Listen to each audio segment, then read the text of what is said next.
Previo a la rendición de cuentas del presidente de la República este 27 de febrero, necesitamos pasar una especie de balance a la situación económica, macro y microeconómica del país, y para eso hemos invitado a Richard Medina, economista, además quien tiene una amplia experiencia en el manejo de la cosa pública. Richard, bienvenido, buenas noches. Buenas noches, Yulisa, para mí es un placer estar con ustedes. Gracias, qué bueno. ¿Cuáles son los logros de una vez y desafíos económicos que tiene el país en un contexto previo a una rendición de cuentas para 2026? Bueno, yo creo que 2025 ha sido un año de muy bajo crecimiento. Pienso que ha sido de los peores años en términos económicos que hemos visto, sacando la pandemia a una crisis internacional. Por lo tanto, el presidente va a este discurso de mañana con bajo crecimiento económico, poca generación de empleos y también con inflación que está subiendo. Entonces yo creo que son los principales retos que tiene ahora mismo el país y que esperamos que el presidente, bueno, manifieste qué vamos a hacer en 2026 para tratar de contrarrestar esta situación. Hablas de empleo, tasa de desempleo. Sin embargo, creo que en la última rendición de cuentas de 2025, el presidente dijo que se había creado más de 1 millón de nuevos empleos. Lo que pasa es que están tomando el dato de empleo a partir de lo que sucedió en pandemia. En pandemia hubo mucha gente que no estaba desempleada, sino que estaba suspendida de su trabajo. Entonces, obviamente, por la situación de pandemia, muchos negocios cerraron, gente fue a fase, patí, y eso generó que el empleo apareciera como que ha caído, pero no cayó. Realmente ese empleo, inmediatamente salimos de pandemia, volvió, porque las empresas nunca cerraron, no quebraron. O sea que las personas que regresaron a su mismo lugar de trabajo se calcularon como nueva fuente de empleo. En un momento sí, y también gente que son informales, que está viviendo el día a día. Esa gente, como estaba cerrada durante la pandemia la economía, pues no podía estar trabajando y por lo tanto se contaba como desempleado. Pero inmediatamente la economía abre, el país abre, pues esa gente comienza a trabajar. Por lo tanto, eso es lo que se dice que aumentó el empleo, lo cual yo entiendo que no es correcto decirlo. ¿Por qué no sería correcto? No Porque sería correcto. Ciertamente la gente estaba suspendida. Sí, pero es una situación tan extraordinaria, sucede una vez cada 100 años, que tú no puedes venir a decir que el aumento del empleo fue realmente creación de empleo. No hubo creación de empleo. Simplemente abrió la economía y ahí la gente que antes estaba trabajando, que dejó de trabajar, vuelve y trabaja. Pero no es desempleo en sentido económico. La tasa del dólar, Richard, ¿se ha, en tu opinión, mantenido estable o no? ¿Ha subido a 65, 66? Ahora está el día de hoy por los 61, 62, ahí en esa frontera. Pero digamos que ha tenido un sube y baja permanente. No podemos decir que durante 6 meses hemos tenido la misma tasa de cambio. ¿Esto es un punto estable? ¿Tenemos estabilidad del dólar en los últimos días porque estamos previo a una rendición de cuentas? ¿Cuáles son los datos que tienen ustedes los economistas para poder prever la estabilidad o no del peso? Yo creo que el dólar ha estado fluctuando más que nada, respondiendo a cambios en las tasas de interés y también respondiendo a entrada de dólares del extranjero hacia acá. Recientemente, ha coincidido con esta baja del precio del dólar en República Dominicana, hemos visto que el gobierno colocó unos bonos soberanos, 2.750 millones de dólares, y también ha tenido mayores ingresos por venta de oro de Barrick. Entonces yo creo que eso ha inducido que se genere una alta entrada de dólares a la economía y ha permitido que el dólar baje de precio. Pero uno quisiera tener otros elementos para hacer el análisis, hay que esperar quizás un mes a que salgan cifras de lo que ha ido pasando entre final de enero y principio de febrero para hacer el análisis de manera más rigurosa. Pero por ahora lo que veo es que está pasando es eso, que está llegando muchos dólares y eso ha hecho bajar la tasa del dólar dentro de República Dominicana. ¿Eso se debe a las remesas? Hay remesas, hay venta de oro de Barrick e ingresos de oro de Barrick y también está la colocación de bonos soberanos que le permitió al gobierno obtener 2.750 millones de dólares de manera inmediata. O sea que ¿cuánto tiempo tendríamos aproximadamente para mantener esta estabilidad de la tasa del dólar? Es muy difícil decirlo. ¿Por qué? De hecho, desde quizá mitad del año pasado, el dólar ha estado subiendo y bajando en República Dominicana y uno aventurarse a decir si va a subir o cuándo va a bajar, pues yo creo que pone a uno en una situación bastante, tú sabes, incómoda, porque se puede equivocar. ¿Cuáles son los retos económicos que tiene el gobierno dominicano con miras a esta rendición de cuentas? Digamos que ya los gobiernos han acostumbrado al país a que hacen más que una rendición, hacen una proyección de qué va a pasar, digamos que solamente se habla de logros. En una rendición de cuentas tú hablas de la parte positiva y la parte negativa, pero las rendiciones de cuentas en República Dominicana, bueno, creo que en casi toda parte del mundo. Acabamos de ver hace horas la rendición de cuentas de Donald Trump. En el discurso del Estado de la Unión no dijo nada negativo, o sea que no es solamente en República Dominicana. La rendición de cuentas es más que todo una proyección a futuro positiva de cuáles son las cosas que se van a hacer. Sin embargo, no significa esto que todo lo que se promete en una rendición de cuentas se cumple. ¿Cuáles son los desafíos para la rendición de cuentas del 2027 mañana? El presidente tiene que mostrar optimismo, es normal, es lo esperado. Como dije, yo creo que 2025 ha sido uno de los peores años a nivel económico y el presidente va a hablar con ese contexto y también con el contexto del apagón general que hubo el lunes pasado. Entonces, el segundo en 3 meses. El segundo en 3 meses, que es un evento muy raro, no debería estar pasando, y aquí pasa 2 veces en muy poco tiempo. Entonces, él está en un contexto bastante hostil a lo que desearía cualquier mandatario cuando da una rendición de cuentas. Ya mirando hacia 2026, el presidente entiendo que va a delinear planes para fortalecer el sector construcción, que cayó en 2025, para fortalecer el sector de manufactura, de producción industrial, que creció muy poco, para fortalecer el sector agropecuario, que está creciendo también poco y está siendo combatido, está siendo golpeado con las importaciones, y también delineará cuál es la estrategia de cara a los aranceles que Estados Unidos nos impuso en abril del 2025. Entonces yo pienso que por ahí es que podría ir la cosa.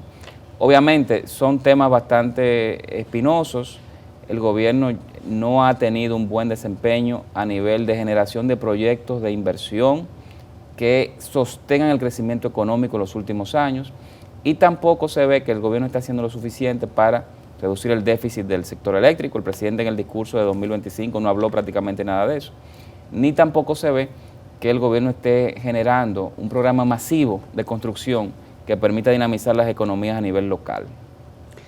Cuando hablas de optimismo económico hacia futuro, ¿en qué debería basarse un discurso de optimismo económico teniendo como base lo que la gente ha vivido en los últimos años? O digamos en el 2025 teniéndolo como base. El presidente había dicho ya anteriormente que en marzo, estamos a febrero 26, que en marzo iba a ser el mes, el final del primer trimestre del año, entiéndase, últimas semanas de marzo, que iba a haber un impulso económico, que iba a haber una reactivación económica, porque la gente a final de 2025 y principio de 2026 dejó saber que sentía que no tenía dinero, que no veía dinero, que no tenía dinero en el bolsillo, como que la cosa estaba mala.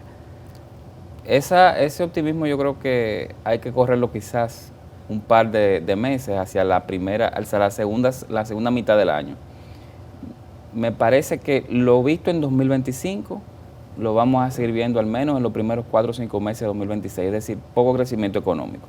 Y eso se ve en que aquel que tiene un negocio, una ferretería, un comedor, no tiene tanta demanda como antes, porque no hay lo que la gente llama coloquialmente el circulante en la calle. Aquel que vende a crédito, antes le pagaban la factura a 30 días, sus clientes ahora le están pagando las facturas a 90 o 120 días. A nivel de empleo, 2025 se crearon unos 118,000 empleos. Cuando uno hace la lupa de dónde están esos empleos, 75,000 de esos empleos fueron creados por el Estado. 64%, o sea que el otro 36% lo creó el sector privado. Por lo tanto, yo creo que hay un problema serio a nivel económico de parálisis. Esa parálisis viene desde la fallida reforma fiscal 2024.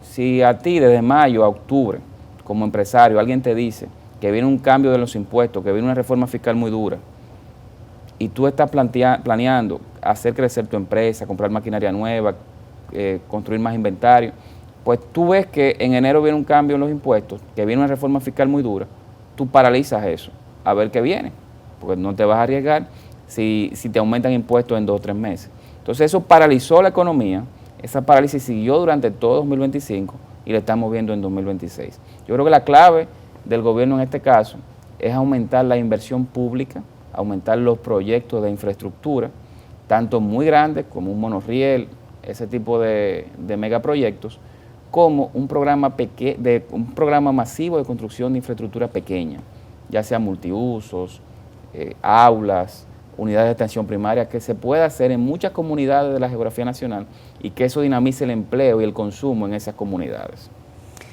En el caso de la inversión y de cómo le ha ido al sector eléctrico, al sector construcción y al sector manufactura, ¿se puede analizar, sin ser parte del gobierno, cuáles han sido los desafíos quizás más fuertes que no han permitido que estos sectores pues les fuera bien en los años anteriores? Por ejemplo, el sector construcción no solo no creció, sino que decreció un 2%, o sea, marcó en negativo, igual que otros sectores, pero yo creo que el sector construcción es un ejemplo de qué tan mal le puede ir a un sector. Basado en todos esos datos, ¿qué pudiéramos o qué pudieras analizar para nosotros para entender por qué esos sectores no han podido desarrollarse de la manera como se entendía que debieron haber crecido? El sector construcción dominicano es 80% privado y 20% gobierno. Ajá. La parte privada, que es el 80%, es más que nada construcción de viviendas y apartamentos. Tú puedes como constructor hacer viviendas y apartamentos, pero si nadie te las compra porque no tiene poder adquisitivo, están subiendo los precios, y también porque los préstamos están en una tasa de interés muy alta y tú pagas una cuota muy alta, pues entonces nadie compra, y es lo que estamos viendo ahora. La compra de viviendas nuevas y apartamentos tenía dos grandes mercados. El mercado de familias clase media baja en República Dominicana, que por la tasa de interés ya no le sale económicamente viable endeudarse para comprar un apartamento. Si tú tomas un préstamo de unos 4 millones de pesos para comprar una vivienda, probablemente tú estás pagando entre 55 y 62 mil pesos mensuales. Eso es altísimo para lo que paga una familia, y la gente lo que prefiere es mantenerse alquilado. Por el otro lado, la demanda de apartamentos venía por dominicanos que viven en Estados Unidos, que mandaban un dinero mensual para ir comprando, haciendo esa inversión. Como ya en Estados Unidos las condiciones han ido cambiando, sobre todo para los inmigrantes a nivel de ingresos, de trabajo, esa demanda que viene de Estados Unidos es menor. Por lo tanto, la demanda general que hay en República Dominicana de nuevas unidades habitacionales es menor.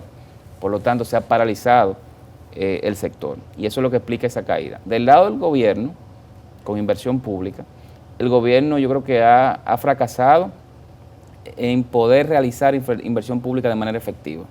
No lo ha hecho como gobierno, ni tampoco ha podido hacer un solo proyecto en alianza público-privada. Entonces, todo eso se ha configurado para que precisamente la construcción caiga en 2025, y eso ha arrastrado parte del sector industrial, porque el sector industrial dominicano se compone, entre otras cosas, de fábrica de cemento, fábrica de varillas, fábrica de blocks, fábrica de pinturas. Por lo tanto, la construcción está arrastrando, con su decrecimiento, arrastrando otros sectores, en especial la industria dominicana. Por parte del gobierno, ya se ha explicado que en el sector privado parece que no se está vendiendo mucho viviendas o locales comerciales o construcción en sentido general. ¿Qué podría, visto las causas que has dicho, qué podría incentivar, motorizar la reactivación de ese sector? Y en el sector gobierno, pues hay grandes obras de infraestructura que se han, digamos que, mencionado, manejado, se ha tratado de que se inicien o se desarrollen, pero quizás no se han terminado en el tiempo que se ha podido.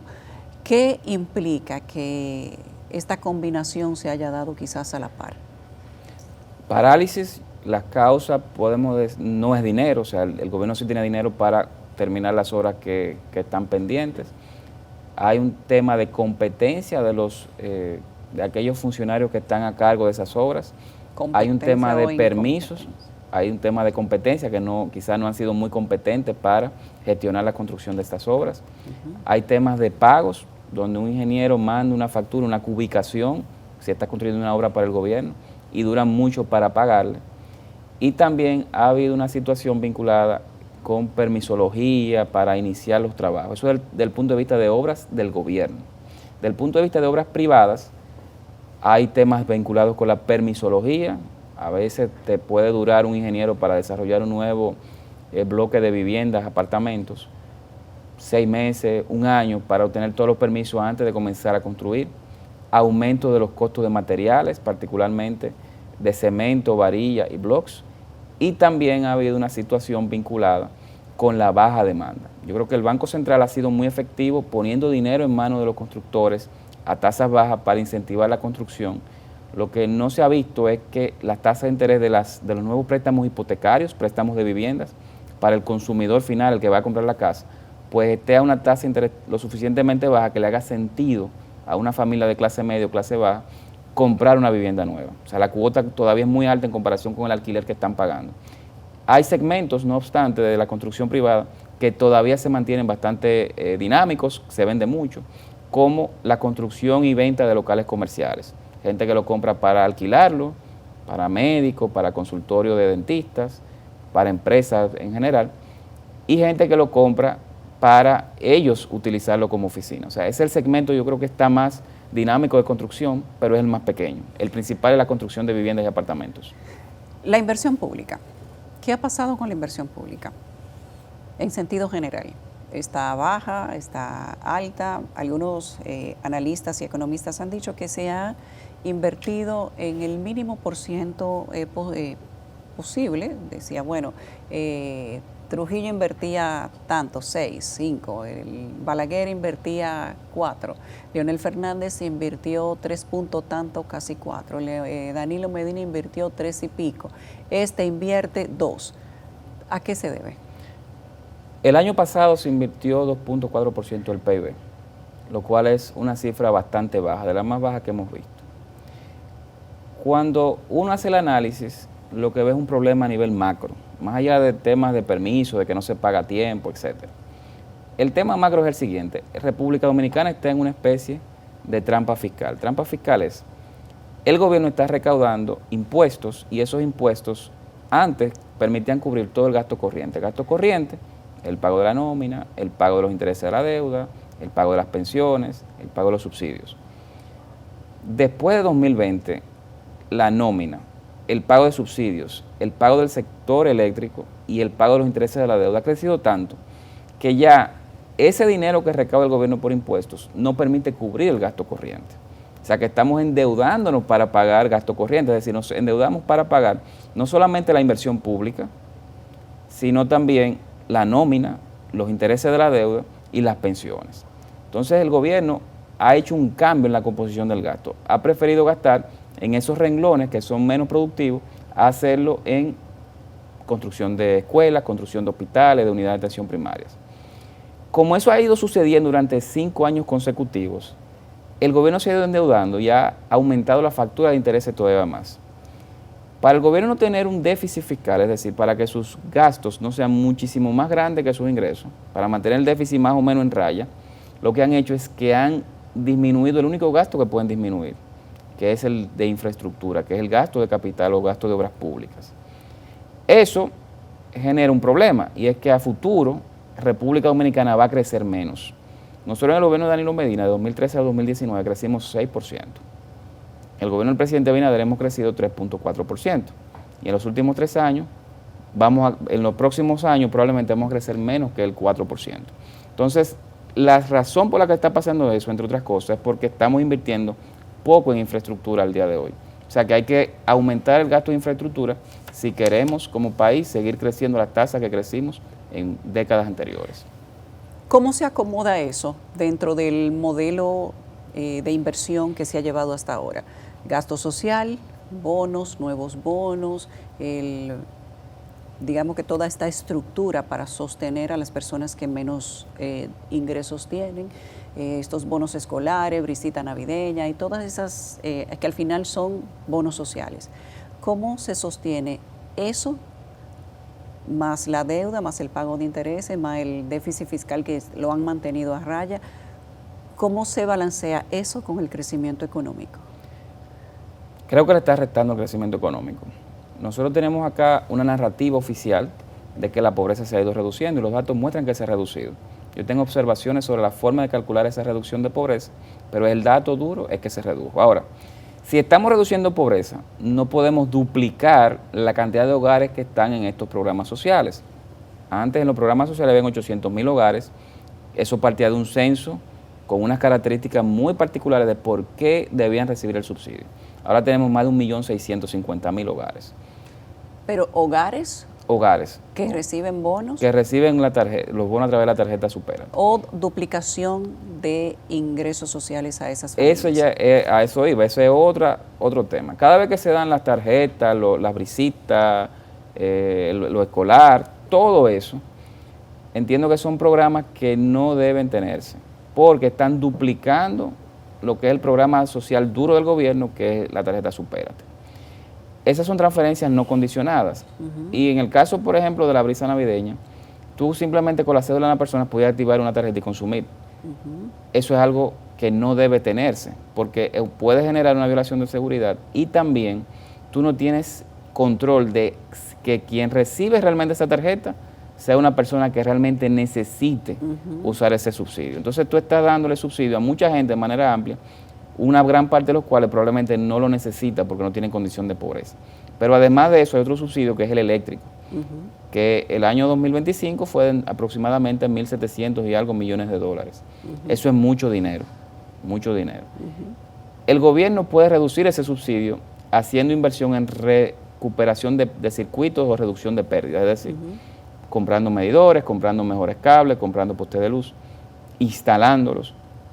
Lamentablemente el gobierno central no le ha dado los recursos necesarios a las EDES para rehabilitar esos circuitos, por lo tanto no puede reducir las pérdidas eléctricas.